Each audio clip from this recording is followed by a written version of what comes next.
जो शांतता कमेटी की बैठक हुई है और ईद के जो त्योहार है वो आ रहा है, इसमें कुछ कुर्बानियां भी सामने आएगी। ऐसे में क्या बातचीत हुई शांतिता कमेटी की ओर से और क्या रास्ते इसमें से निकलने में आए हैं, क्या बताएंगे? मैं तो पहले एक चीज आपको बता देता हूँ कि आज जो मीटिंग जो रखी गई थी शांतता कमेटी के अलावा ये हमारे कहने पर रखी गई थी। हम कुछ दिन पहले मेरे साथ में जफर कुरैशी, इरफान भाई और अपना इरशाद भाई थे, जावेद भाई थे, डॉक्टर रमजान थे, जामी सिद्दीकी थे और काफी लोग की तादाद में थे। जैसे अब कलीम भाई थे, ऐसे काफी तादाद में लोग हमने पीआई का हम पूरे नागपुर शहर के सभी पीआई को इस्तेकबाल भी कर रहे हैं। हम उनको स्वागत करने के क्राइम कंट्रोल कैसे किया जाए करके उसी मौके पर हमने यहाँ पर आए थे।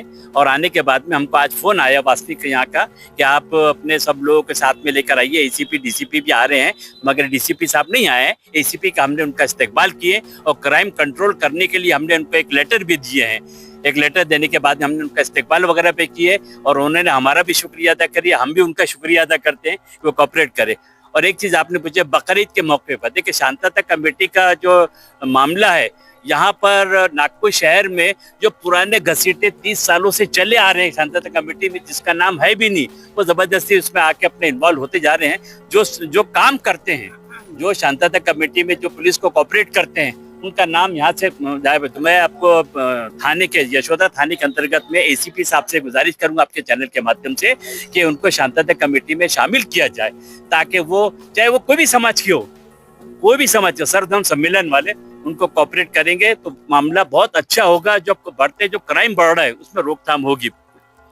इसमें बात देखा जाएगा, कुर्बानी में कुछ वेस्ट मटेरियल भी निकलेगा, उसमें किस प्रकार का उसको सही ढंग से रास्ते में लगाया जाए, इसके लिए महानगर पालिका को क्या आह्वान रहेगा, क्या बातचीत होगी आगे, क्या बताएंगे? मैं आपके चैनल के माध्यम से ये बताना चाहूंगा, जो महानगर पालिका महापौर अभी जो नवयुक्त अपने प्रथम नागरिक कहा जाता है उनको, उनसे भी मैं आपके चैनल के माध्यम से गुजारिश करूंगा।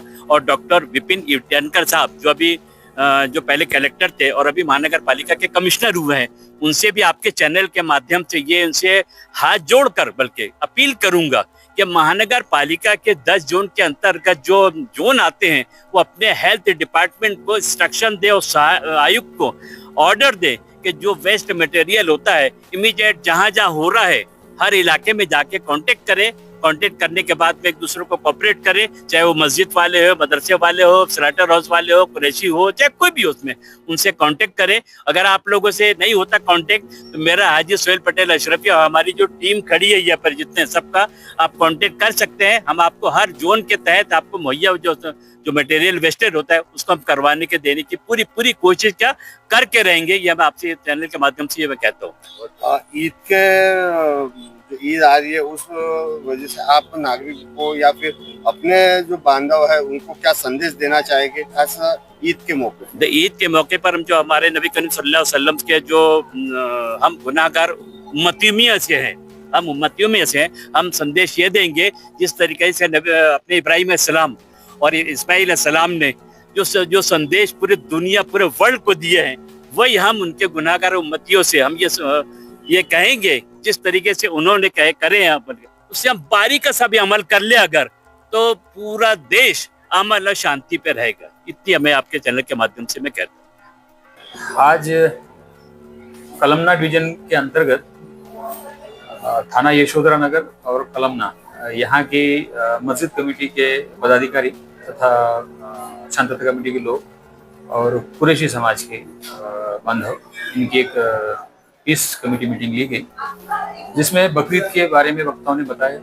उन्होंने उस समय पुलिस और प्रशासन से क्या मदद चाहिए, क्या अपेक्षा है, वो भी बताया। और इसके बाद कभी कभी कुछ घटनाएं ऐसी होती है जिससे दो समुदायों में कुछ मनमुटाव सा होता है, तो उस पर भी प्रशासन के द्वारा कैसी सतर्कता ली जाए, नागरिकों के द्वारा कैसी सतर्कता ली जाए, इस पर विचार विमर्श हुआ। और सभा में आयोजित सभी नागरिकों ने आश्वासन दिया कि किसी भी प्रकार का विवाद ना हो, मनमुटाव ना हो, इसलिए वो प्रयत्नशील रहेंगे। और ऐसी कुछ बात हुई तो तुरंत पुलिस को और प्रशासन को उसकी खबर देंगे, ऐसा उन्होंने आश्वासन दिया। और समाज में भी एक अच्छा संदेश देने का उन्होंने वचन दिया। सर, 15 28 तारीख की है। इस अनुषंगान में अपन नागरिकों से क्या आह्वान करेंगे, क्या शांतता रखने के लिए, या फिर जो कत्ल होने वाली है उनके लिए कैसी क्या संदेश रहेगा, क्या लगेगा? हाँ, अभी गोहत्याबंदी कानून है तो उसका हम सभी ने पालन करना है, सभी नागरिकों ने पालन करना है। चर्चा में ये विषय है कि कुछ लोग उस बात को ध्यान नहीं देते, लेकिन हमने मीटिंग में आए लोगों से गुजारिश की कि आप उन लोगों पे थोड़ा सा सख्ती बरते। प्रशासन के और पुलिस के द्वारा कार्रवाई करने के पहले आपके द्वारा, समाज के द्वारा एक उनके ऊपर दबाव बने, ताकि वो जो कानून है उसका कड़ाई से पालन हो। उसका उल्लंघन करने से दो समुदायों में थोड़ा सा मनमुटाव भी होता है, उसका प्रकार ना हो। त्योहार है तो उसका आनंद ले, सभी ले, ऐसा सबसे आह्वान किया गया। दूसरा, कुर्बानी देते वक्त मतलब वो दृश्य स्वरूप से ना हो, किसी को दिखे ना। कई बार ग्राउंड फ्लोर पे कुर्बानी दी जाती है तो अपार्टमेंट से वो नज़ारा दिखता है, तो किसी को भाती नहीं चीज हो, तो उसका भी ख्याल रखा जाए, ऐसा सभी नागरिकों से आह्वान किया गया। सर, एक सवाल जो था कि गौवंश पे तो पाबंदी है जी, लेकिन गौवंश अगर पकड़ा जाता है तो उसमें क्या क्या धाराएं लगती है, कितनी सजा हो सकती है? हाँ, मतलब कानून का उल्लंघन करते हैं तो क्रुएल्टी टू एनिमल एक्ट, उसके विभिन्न धाराओं की तरफ, और दूसरी जो कानून है स्पेशल लॉज में उसके तहत, और कुल मिला के 7 साल तक उनको सजा हो सकती है। तो ऐसा चर्चा में भी विषय निकला और इसकी जानकारी सभी को दी। पासपोर्ट का जो है कि एक गाड़ी के अंदर में कितनी भैंस डाल सकते हैं, 1 से ज्यादा गाड़ी के उसमें भी धाराएं या सजाएं होती है। हाँ, वो उसका विषय है। ट्रक के भी अलग अलग स्वरूप होते हैं, 16 चक्का है, 18 चक्का, 20 चक्का है, बड़ा डाला है। तो कानून में एक प्रावधान है कि एक पशु के लिए उस वाहन में कितनी जगह हो, वो लिहाज से अगर छोटा बोलेरो हम लेते हैं तो उसमें एक ही वाहन मतलब जानवर जा सकता है, और छोटा ट्रक है तो उसमें मतलब 4 ही वाहन जा सकते हैं, जानवर के अलावा पानी और चारे की व्यवस्था रहे। तो ऐसा नियम है, तो इस नियम की जानकारी भी दी गई। भले ही हम किसी त्योहार के लिए जानवर ला रहे हैं, इसका मतलब ये नहीं कि हम कानून का उल्लंघन करें। त्योहार मनाते वक्त हम कानून का पालन करें, ऐसे सभी नागरिकों से निवेदन किया गया। जैसे कि बकरा, ईद में बकरा ज्यादातर जो है कुर्बानी किया जाता है, जी। जो कि अपने घर में कर सकते हैं, तो उसके लिए घर बड़ा चाहिए, एक कंपाउंड वाला घर चाहिए। हाँ, सबके घरों के स्वरूप अलग अलग है, सबके घर एक जैसे नहीं है। तो एक समय में एक जगह पे जाके वो कुर्बानी देना भी सबके लिए मुनासिब नहीं होता, लेकिन जब हम अपने घर में करते हैं तो उसके बाद जैसा ड्रेनेज में से वो खून बहना वगैरह, या फिर किसी पशु के द्वारा वो जो उसके जो अवयव होते हैं वो बाहर जाना, इस पे थोड़ा सा पाबंदी होना जरूरी है, इस पे ध्यान रखना जरूरी है। शांतता के लिए क्या अपील करेंगे? हमने सभी से अपील की है कि भाई हम किसी को ऐसा मौका ना दे जिससे किसी को बात का बतंगड़ बनाने की मतलब जगह मिले।